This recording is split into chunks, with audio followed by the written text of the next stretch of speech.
Chapitre 2. Enquête de M. Hyde. Ce soir-là, M. Utterson regagna mélancoliquement son logis de célibataire et se mit à table sans appétit.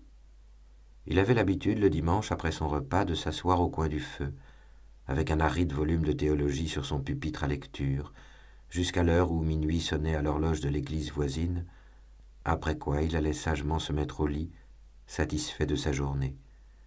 Mais ce soir-là, sitôt la table desservie, il prit un flambeau et passa dans son cabinet de travail.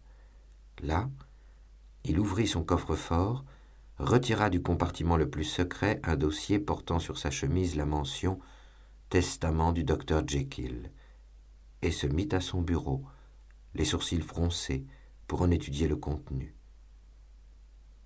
Le testament était holographe, car M. Utterson, bien qu'il en acceptât la garde à présent que c'était fait, avait refusé de coopérer le moins du monde à sa rédaction. Il stipulait non seulement que, en cas de décès de Henry Jekyll, docteur en médecine, docteur en droit civil, docteur légiste, membre de la Société royale, etc., tous ces biens devaient passer en la possession de son ami et bienfaiteur Edward Hyde, mais en outre que dans le cas où ledit docteur Jekyll viendrait à disparaître ou faire une absence inexpliquée d'une durée excédant 3 mois pleins, ledit Edward Hyde serait sans plus de délai substitué à Henry Jekyll, étant libre de toute charge ou obligation autre que le paiement de quelques petits legs aux membres de la domesticité du docteur. Ce document faisait depuis longtemps le désespoir du notaire. Il s'en affligeait aussi bien comme notaire que comme partisan des côtés sains et traditionnels de l'existence, pour qui le fantaisiste égalait l'inconvenant. Jusque-là, c'était son ignorance au sujet de M. Hyde qui suscitait son indignation. Désormais, par un brusque revirement, ce fut ce qu'il en savait. Cela n'avait déjà pas bonne allure lorsque ce nom n'était pour lui qu'un nom vide de sens. Cela devenait pire depuis qu'il s'était paré de fâcheux attributs. Et hors des brumes onduleuses et inconsistantes qui avaient si longtemps offusqué son regard, le notaire vit surgir la brusque et nette apparition d'un démon.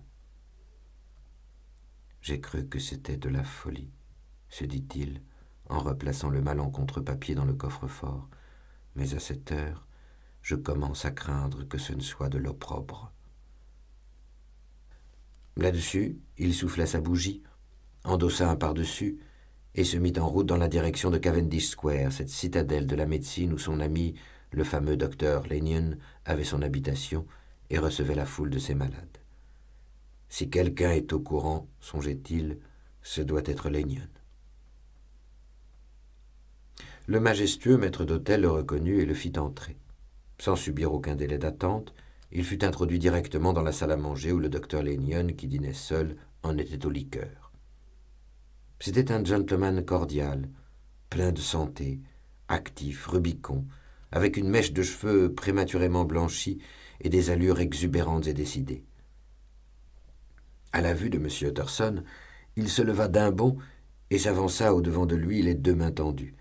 Cette affabilité, qui était dans les habitudes du personnage, avait l'air un peu théâtrale, mais elle procédait de sentiments réels, car tous deux étaient de vieux amis, d'anciens camarades de classe et d'université, pleins l'un et l'autre de la meilleure opinion réciproque, et, ce qui ne s'ensuit pas toujours, ils se plaisaient tout à fait dans leur mutuelle société.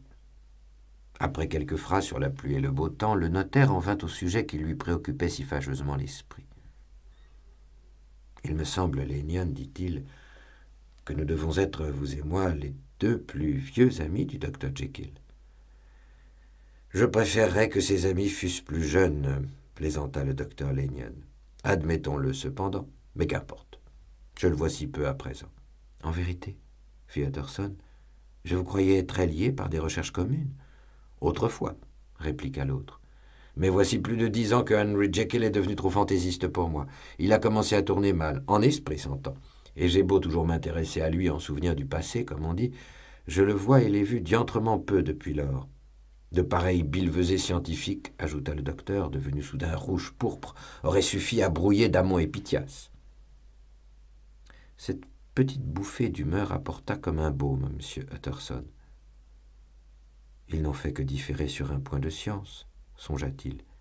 Et comme il était dénué de passion scientifique, sauf en matière notariale, il ajouta même « si ce n'est que cela ».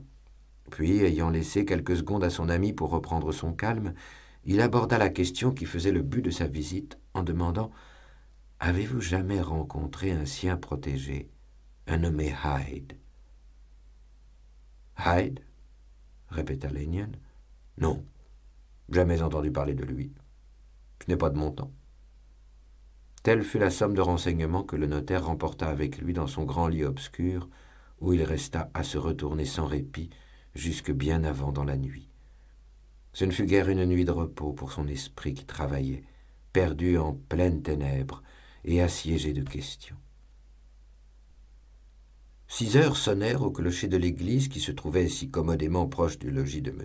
Utterson, et il creusait toujours le problème. Au début, celui-ci ne l'avait touché que par son côté intellectuel, mais à présent, son imagination était elle aussi occupée, ou pour mieux dire, asservie. Et tandis qu'il restait à se retourner dans les opaques ténèbres de la nuit et de sa chambre aux rideaux clos, le récit de M. Enfield repassait devant sa mémoire en un déroulement de tableaux lucides. Il croyait voir l'immense champ de réverbères d'une ville nocturne, puis un personnage qui s'avançait à pas rapides, puis une fillette qui sortait en courant de chez le docteur, et puis tous les deux se rencontraient, et le monstre inhumain foulait aux pieds l'enfant et s'éloignait sans prendre garde à ses cris. Ou encore, il voyait dans une somptueuse maison une chambre où son ami était en train de dormir, rêvant et souriant à ses rêves.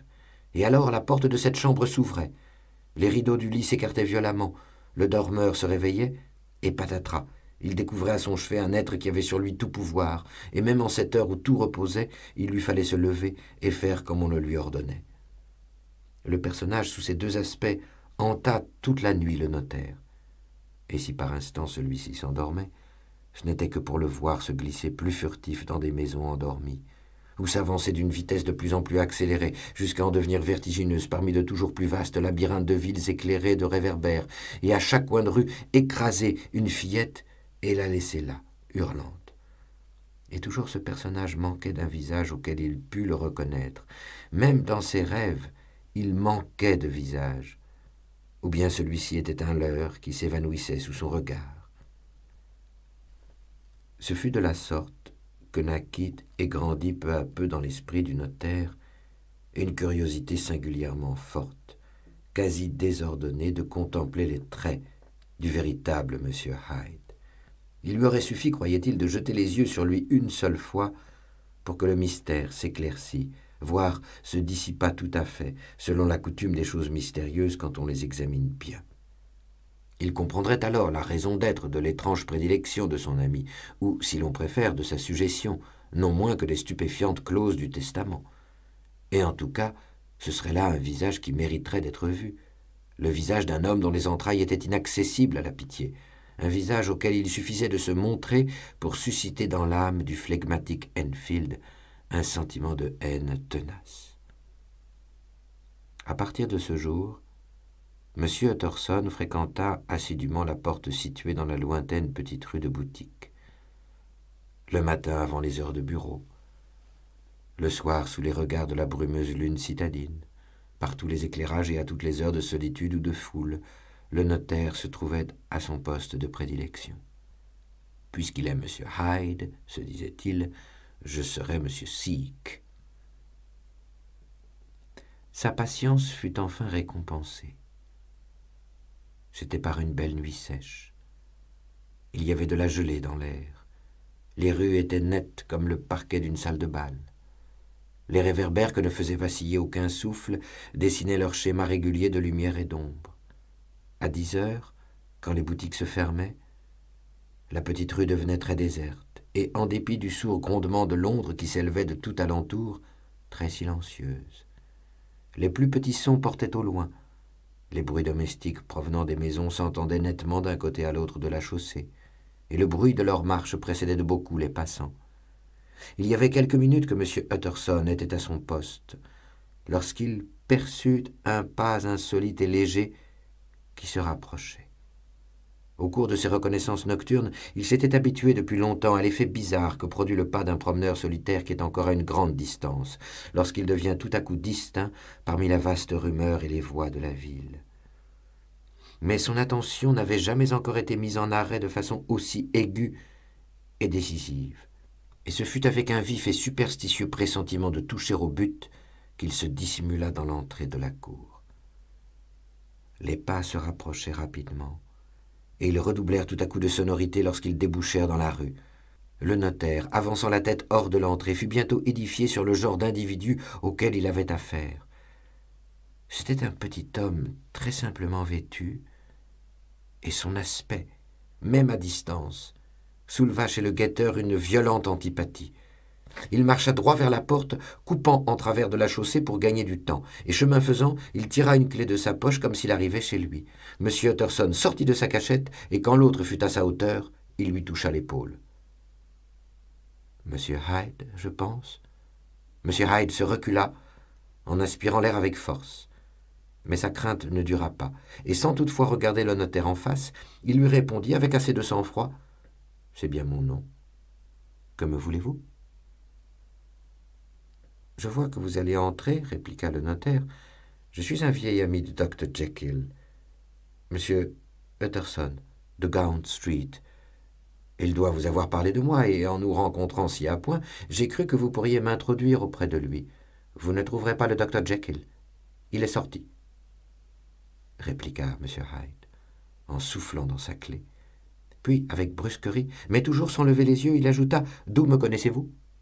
« Je vous demanderai d'abord, » répliqua M. Utterson, « de me faire un plaisir. »« Volontiers, » répondit l'autre. « De quoi s'agit-il ?»« Voulez-vous me laisser voir votre visage ?» demanda le notaire. M. Hyde parut hésiter, puis, comme s'il prenait une brusque résolution, il releva la tête d'un air de défi, et tous deux restèrent quelques secondes à se dévisager fixement. « À présent, je vous reconnaîtrai, » fit M. Utterson. « Cela peut devenir utile. »« Oui, » répliqua M. Hyde.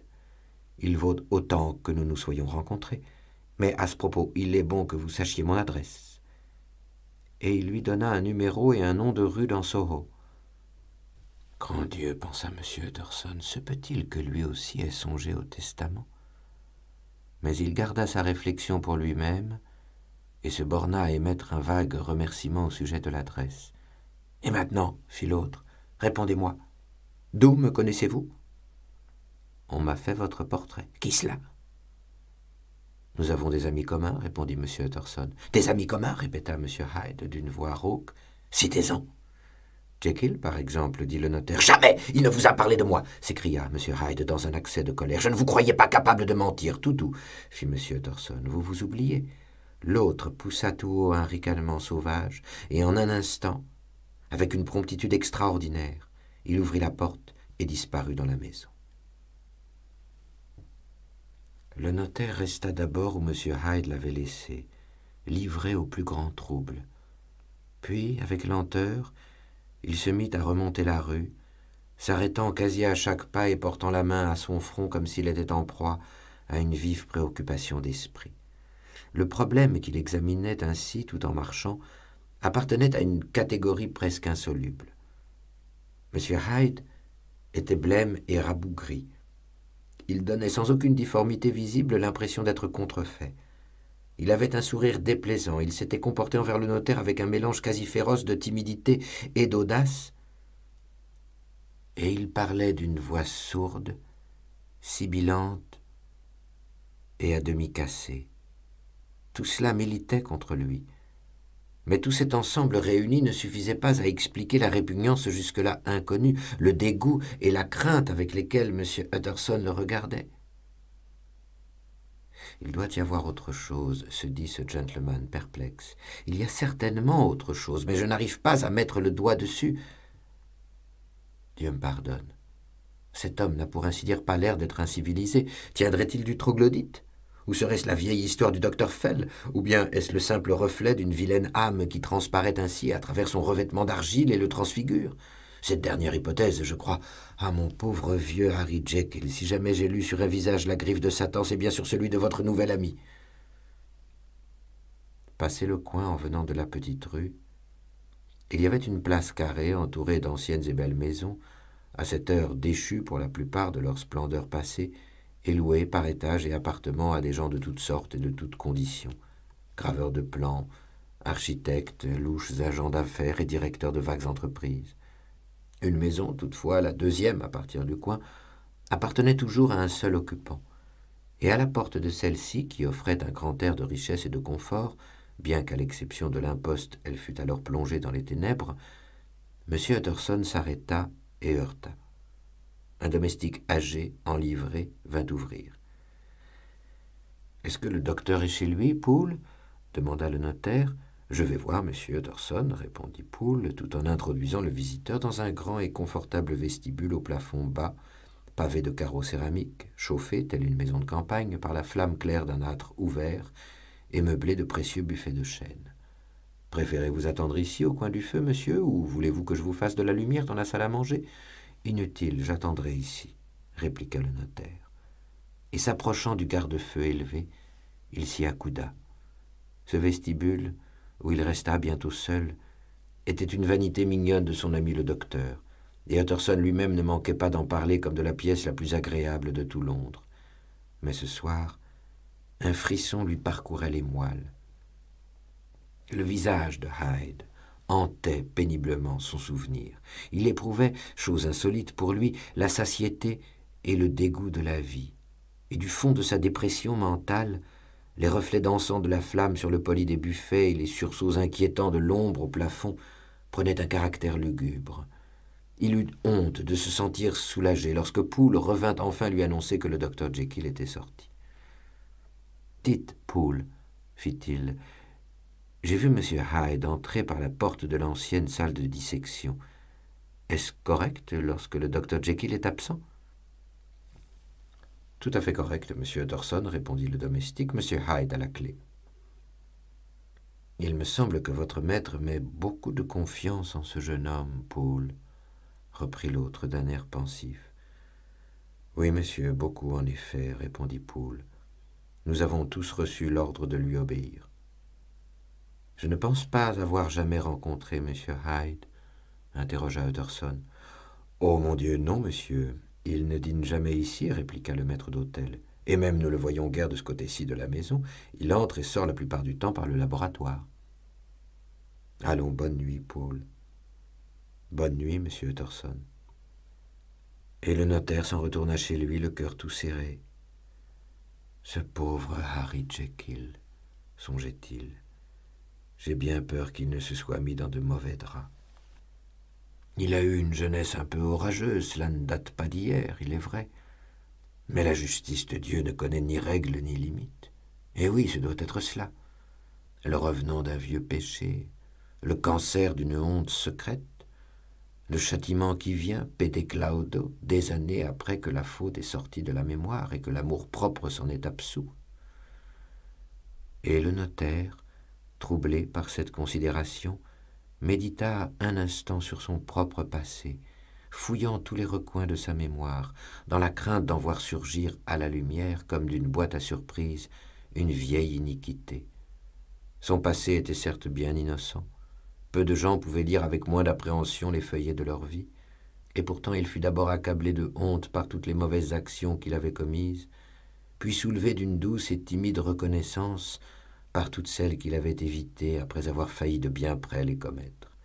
Et ramené ainsi à son sujet primitif, il conçut une lueur d'espérance.